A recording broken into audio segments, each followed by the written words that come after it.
Hey everyone, welcome to the channel. Today we're diving into one of history's most intriguing and chilling mysteries, the legend of cathedral builders who supposedly hid living cats inside their walls. Sounds like something out of a horror movie, right? But is this story pure fiction, or is there a grain of truth to it? Stick with me until the end, because we're going to unravel this enigma together. And while you're here, go ahead and subscribe to the channel, hit that like button, and ring the bell so you don't miss any new videos. Your participation is super important for us to keep bringing you quality content. Now get ready, because our journey through time is about to begin. This centuries-old legend speaks of a bizarre practice, the sacrifice of cats walled in alive to bring good luck, protection, or even to seal the animal's soul within the structure, ensuring the building's solidity and longevity. The idea was that the cat's imprisoned spirit would guard the building against evil, pests, and even witches. It's a powerful, almost macabre image that makes us question the mindset of people in the Middle Ages. How could something so cruel be considered a form of protection? The truth is, like many legends, this story is intertwined with folklore, superstition, and of course, a touch of exaggeration. But, as with every good legend, there's a kernel of truth we need to investigate. Did builders really do this? And if so, what was the true motivation behind such a peculiar practice? We're going to explore the roots of this belief, the historical and archaeological evidence, and separate fact from fiction. Get ready to have some of your ideas about the Middle Ages completely turned upside down. Let's go. Now, let's get to the heart of the matter. Were these cats truly walled in alive? Or is that just a dramatic embellishment of the legend? Our research, pulling from historical accounts and archaeological findings, strongly suggests that the vast majority of cats found in walls were, in fact, already dead or mummified. This is a crucial distinction, as it changes the entire narrative from a gruesome act of live sacrifice to a ritualistic practice involving deceased animals. Think about it. Intentionally walling up a living creature is an incredibly difficult and cruel act, and while medieval times had their share of harsh realities, the evidence points away from this being a widespread practice. Instead, what archaeologists frequently uncover are naturally mummified cats, often found in dry, airless spaces within old buildings. These are not cats that were deliberately killed for this purpose, but rather those that might have gotten trapped accidentally and then, due to the environmental conditions, became preserved over time. However, there's another layer to this. The practice of placing dead or desiccated cats in walls was indeed a deliberate act, rooted in a belief system known as apotropaic magic. This wasn't about torturing animals, it was about harnessing their perceived mystical properties even after death. The idea was that the cat, with its natural hunting instincts and association with the unseen world, could continue to ward off evil spirits, witches, and even vermin from the building. So, while the image of a living cat being bricked into a wall is certainly more sensational, the historical reality is often more nuanced and, in a way, even more fascinating. It speaks to a deep-seated human need for protection and a belief in the power of symbols and rituals to influence the world around them. This distinction is vital for understanding the true motivations behind these practices and separating the sensationalized folklore from the actual historical context. It's about understanding the beliefs of the time, not just the dramatic stories that have been passed down through generations. So if cats weren't being walled in alive, what was the real purpose behind placing their deceased bodies within the very fabric of our ancient buildings? The answer lies in something called a apotropaic magic. This isn't about casting spells or dark rituals. It's a form of protective magic, a belief system prevalent across many cultures and throughout history, aimed at warding off evil influences, misfortune, and negative energies. Think of it as an ancient security system, a spiritual alarm designed to keep unwanted entities at bay. In the context of these hidden cats, the animal wasn't a victim, but a guardian. People believed that cats possessed a unique connection to the spiritual world, a sixth sense that allowed them to perceive and repel malevolent forces. Their natural predatory instincts, particularly their ability to hunt vermin like rats and mice, were also seen as a metaphor for their power to hunt down and eliminate unseen threats. This belief wasn't exclusive to cats. Other animals, and even objects, were used in similar ways. But cats held a special place due to their mysterious nature and nocturnal habits. They were seen as creatures that straddled the line between the mundane and the mystical. The act of concealing a cat, often in a deliberate pose, as if still alive or in mid-attack, was meant to imbue the building with this protective energy. It was a symbolic act, a ritualistic offering not to a deity, but to the very fabric of the building itself, ensuring its safety and the well-being of its inhabitants. This practice was particularly common in homes, but also extended to larger, more significant structures like cathedrals, which were not just places of worship, but also symbols of power and community. Protecting these grand structures from any perceived harm, whether physical or spiritual, was paramount. So the next time you hear about a cat found in a wall, remember it's not a tale of cruelty, but a fascinating glimpse into the ancient human desire for protection and the enduring power of belief.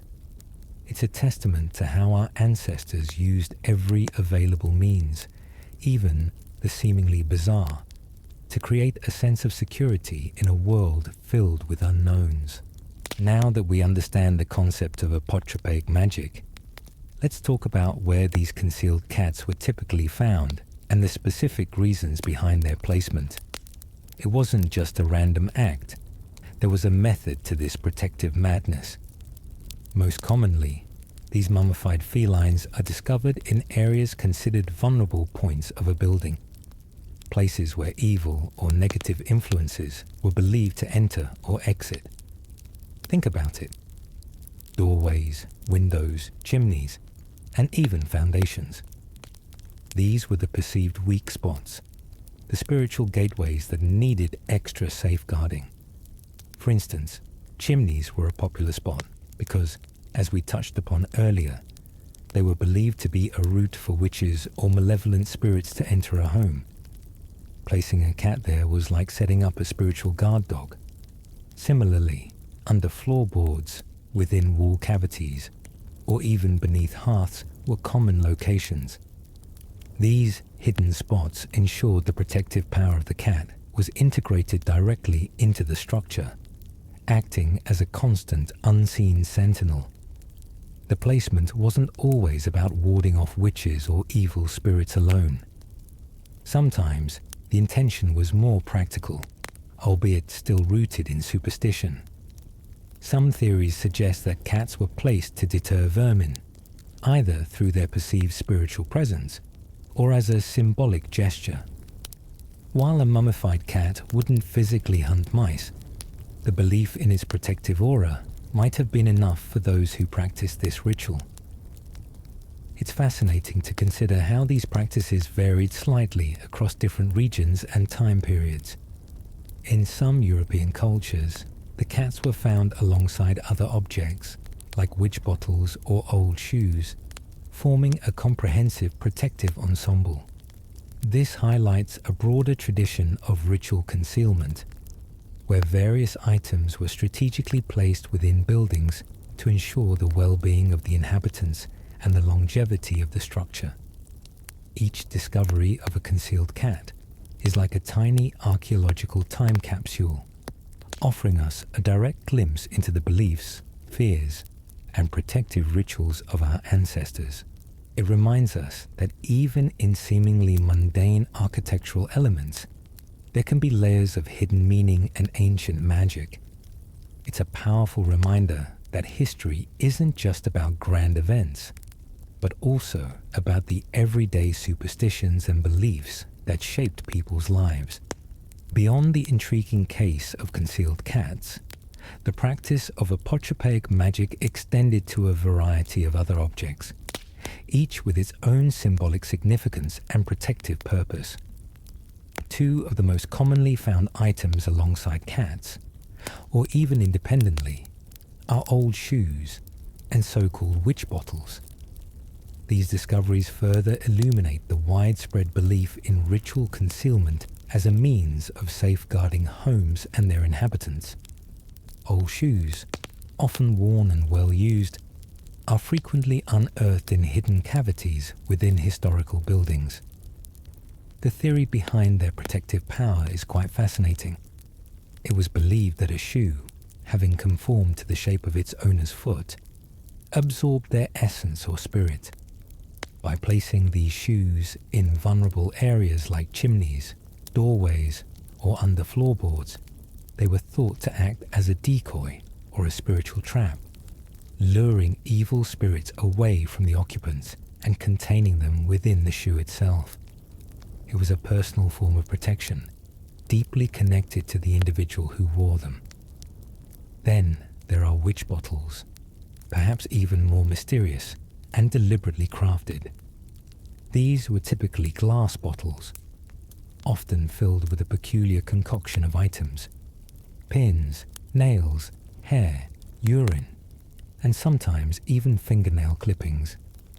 The idea was that these ingredients, particularly the personal elements like hair and urine, would create a powerful counterspell against witchcraft.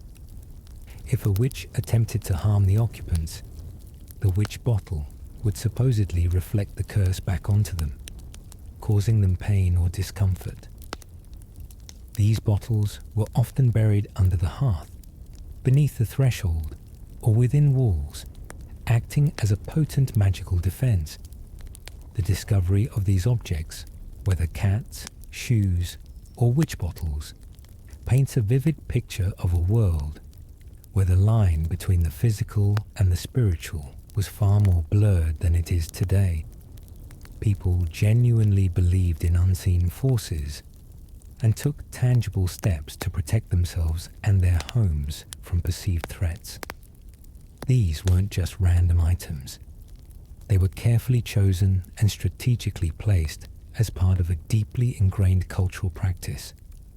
It's a testament to the human desire for security and control in an unpredictable world, using whatever means available to them, even if those means seem strange or superstitious to our modern minds. One of the most compelling reasons behind the use of cats in apotropaic magic, particularly their concealment within buildings, stems from a deeply held belief in their extraordinary sensory abilities, what many refer to as a sixth sense. This wasn't just a quaint notion. It was a conviction rooted in observation and folklore that cats possessed an innate capacity to perceive things beyond human comprehension. Think about how cats often seem to react to unseen presences, their ears twitching, their eyes fixed on an empty space, or their fur bristling at what appears to be nothing. To our ancestors, these behaviors weren't just animal quirks. They were clear indicators of a cat's heightened awareness of the spiritual realm. It was believed that cats could see, hear, and even sense evil spirits, malevolent entities, or impending misfortune long before humans could. This made them ideal guardians. By placing a cat, even a deceased one, within the walls of a home, people hoped to harness this innate ability. The cat, in its preserved state, was thought to continue its vigil, using its psychic senses to detect and repel any negative influences attempting to enter the dwelling. It was a passive, yet constant form of spiritual protection.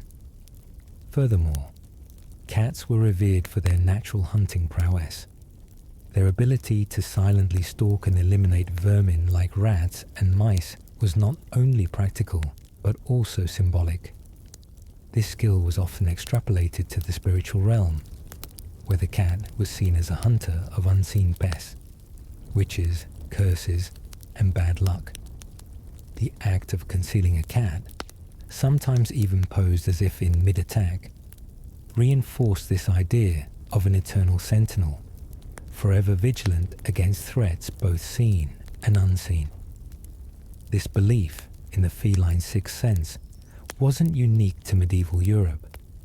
It echoes in various cultures across the globe, where cats have often been associated with mysticism, intuition, and the supernatural. From ancient Egyptian reverence to their role in various folk tales, cats have consistently been seen as creatures with a foot in both worlds. So when you consider the hidden cats in old buildings, it's not just about a simple superstition. It's about a profound respect for an animal believed to possess extraordinary powers, a silent guardian whose very presence, even in death, offered comfort and protection against the unknown. It's a fascinating blend of observation, folklore, and a deep human need to feel safe in a world full of mysteries. The perception of cats throughout history has been a fascinating pendulum swing, from revered deities to feared harbingers of evil. In the Middle Ages, particularly in Europe, the cat's status took a dramatic turn, largely influenced by the rise of Christianity and the pervasive fear of witchcraft. This shift is crucial to understanding why their bodies, even if mummified, were considered powerful tools in apotropaic magic. For millennia before the medieval period, cats, especially in ancient Egypt, were worshipped as sacred animals, embodying goddesses like Bastet, associated with protection, fertility, and the home. Their grace, independence, and mysterious nocturnal habits were seen as divine attributes. Fast forward to medieval Europe, and this reverence began to erode. The Church, in its efforts to consolidate power and eradicate pagan beliefs, often demonized anything associated with pre-Christian rituals or perceived as outside its direct control. Cats, with their independent nature and nocturnal wanderings, became easy targets. They were increasingly linked to witchcraft, heresy, and the devil. Black cats, in particular, became symbols of bad luck and were often associated with witches' familiars. This negative perception led to widespread persecution of cats, often alongside those accused of witchcraft. They were subjected to cruel rituals, burned in bonfires, and generally treated with suspicion and fear. However, even amidst this demonization, a curious duality existed. While feared and persecuted, the cat's perceived connection to the supernatural and its ability to navigate the unseen world also made it a potent symbol for protection. If a cat could be an agent of evil, it could also, paradoxically, be a powerful deterrent against it. This is where the apotropaic use of cats becomes even more intriguing. It wasn't a sign of reverence, but rather a pragmatic attempt to harness a feared entity's power for good. By concealing a cat's body within a building, people were, in a way, turning the tables on evil, using its own perceived tools against it. It was a desperate measure in a time of deep-seated fear and superstition. This complex relationship, from worship to persecution, and then to a paradoxical use in protective magic, highlights the intricate tapestry of beliefs that shaped medieval society. It shows how even the most feared creatures could be repurposed for protection, reflecting a deep human need to control the uncontrollable. Despite the shifting perceptions and the often negative associations, cats still played a practical, albeit sometimes overlooked, role in medieval society. Beyond their mystical or protective uses, their primary function remained what it had been for centuries: pest control. In a time before modern sanitation and pest management, rats and mice were a constant menace, threatening food supplies, spreading diseases like the Black Death, and causing structural damage to buildings. Cats were invaluable allies in this ongoing battle. Farmers, millers, and even urban dwellers relied on cats to keep rodent populations in check.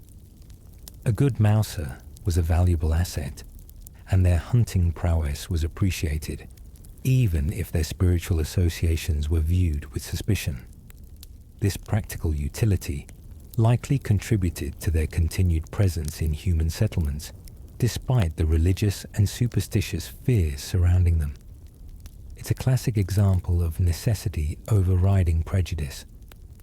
Furthermore, cats, particularly in monasteries and wealthier households, sometimes served as companions.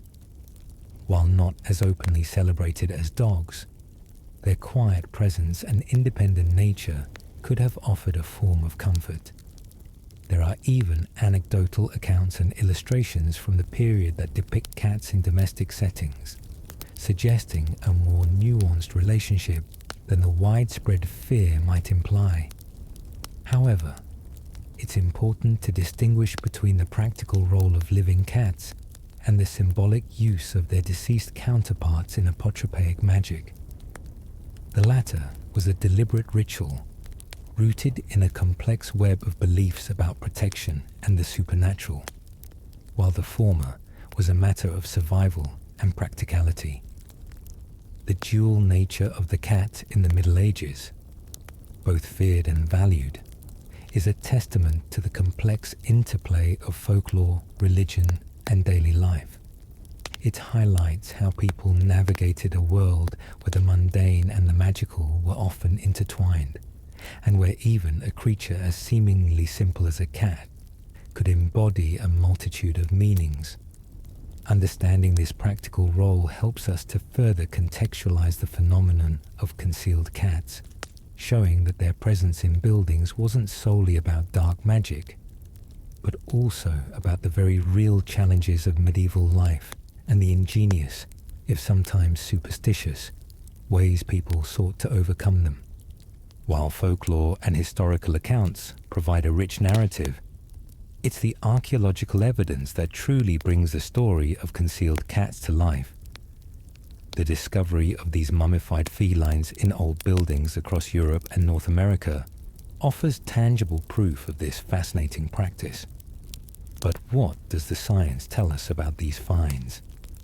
Firstly, the preservation of these cats is often a natural process, a result of the specific environmental conditions within the walls or under the floorboards where they were placed.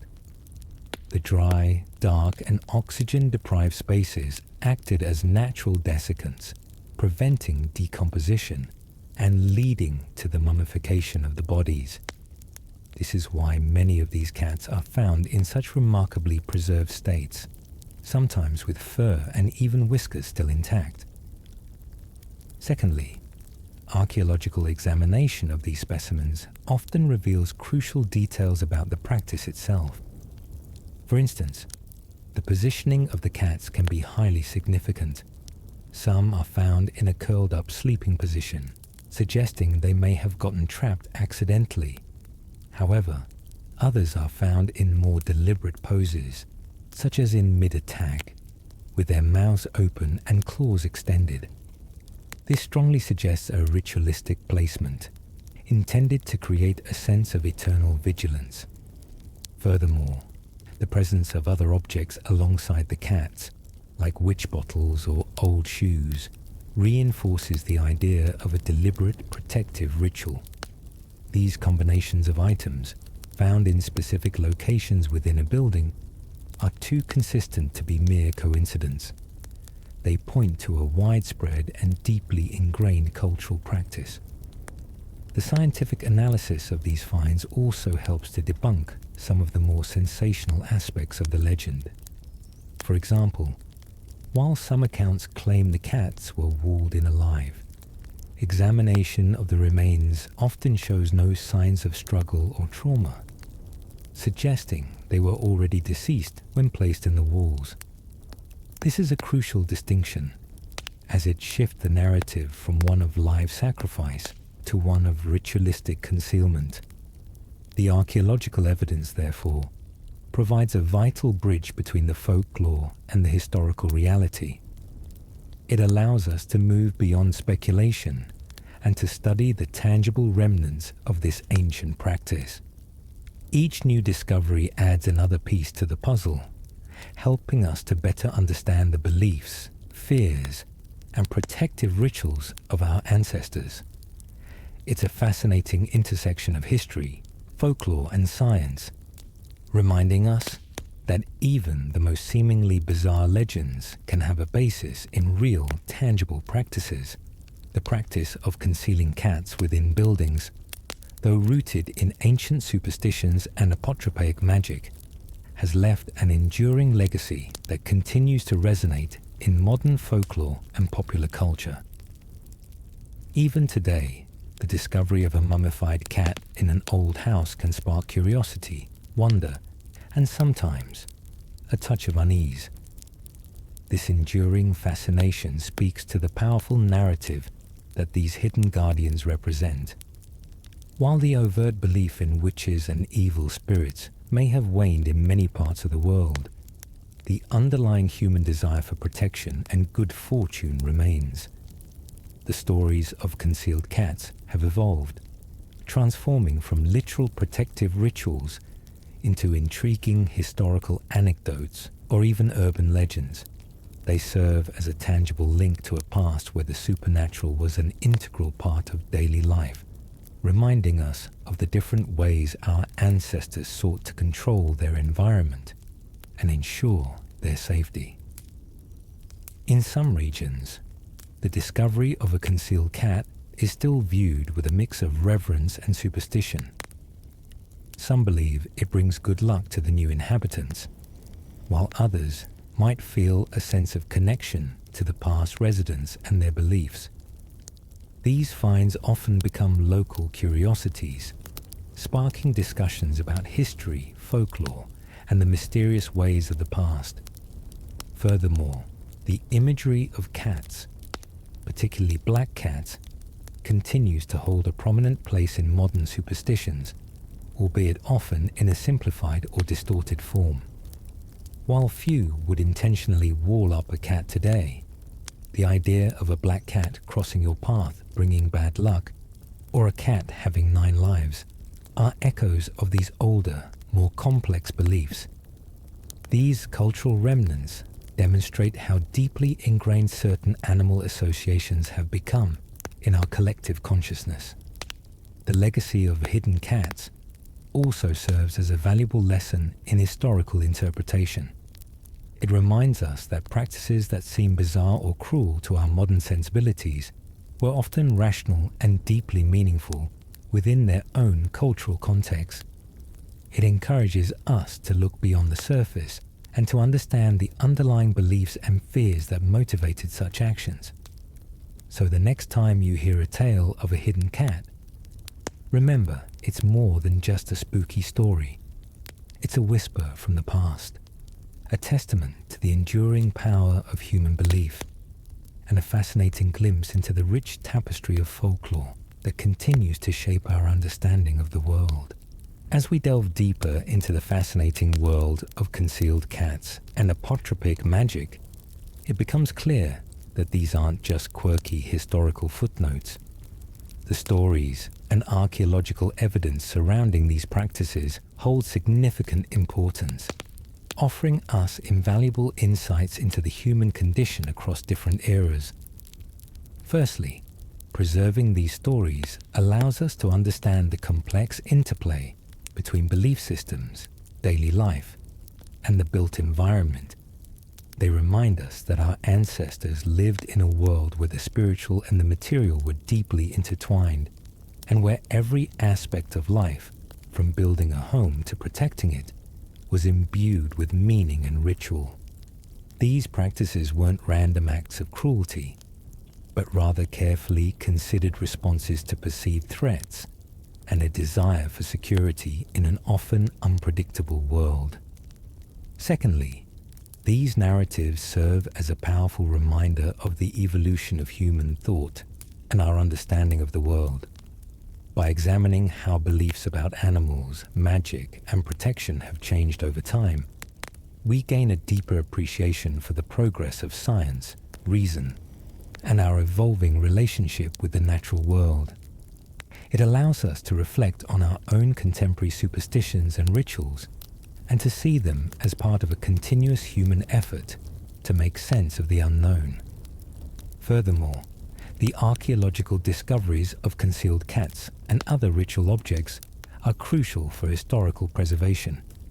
Each find contributes to a broader understanding of folk magic, architectural history, and the social practices of past communities.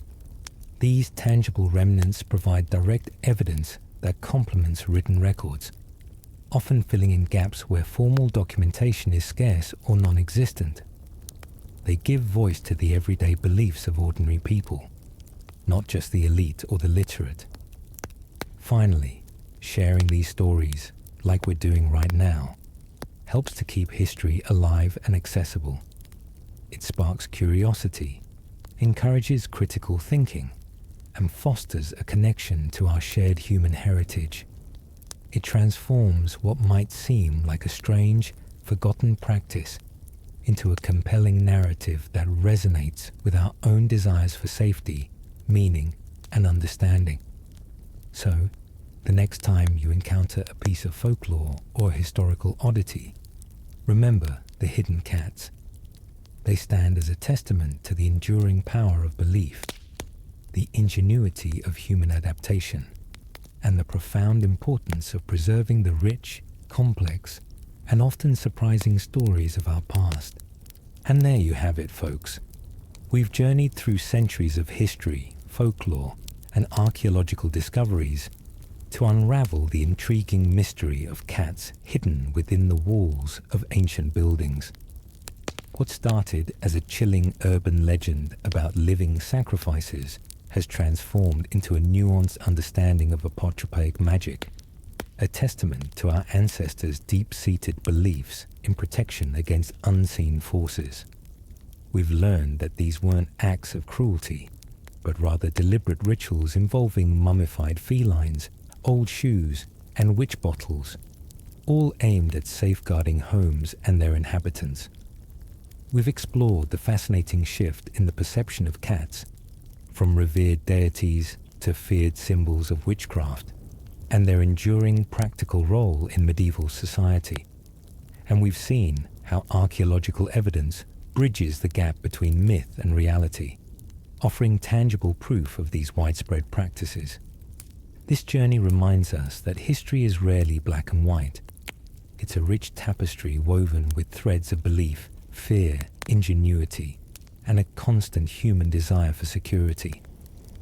The stories of these hidden cats are more than just curiosities. They are windows into the minds of people who lived in a world vastly different from our own, yet shared many of the same fundamental human needs. They teach us about the power of symbols, the evolution of superstitions, and the importance of looking beyond the surface to understand the true motivations behind historical practices. So, the next time you walk past an old building or hear a whisper of an ancient legend, remember the hidden cats. Remember the layers of meaning, the protective magic, and the human stories embedded within its very structure. It's a powerful reminder that the past is always speaking to us, if only we take the time to listen. If you enjoyed this deep dive into history and mystery, please give this video a big thumbs up. Don't forget to subscribe to the channel for more fascinating explorations, and hit that notification bell so you never miss an upload. And most importantly, I want to hear from you. What was the most surprising thing you learned today? Do you have any other historical mysteries you'd like us to explore? Let me know in the comments below. Your engagement helps this channel grow and allows us to keep bringing you content that sparks your curiosity. Thanks for watching, and I'll see you in the next video.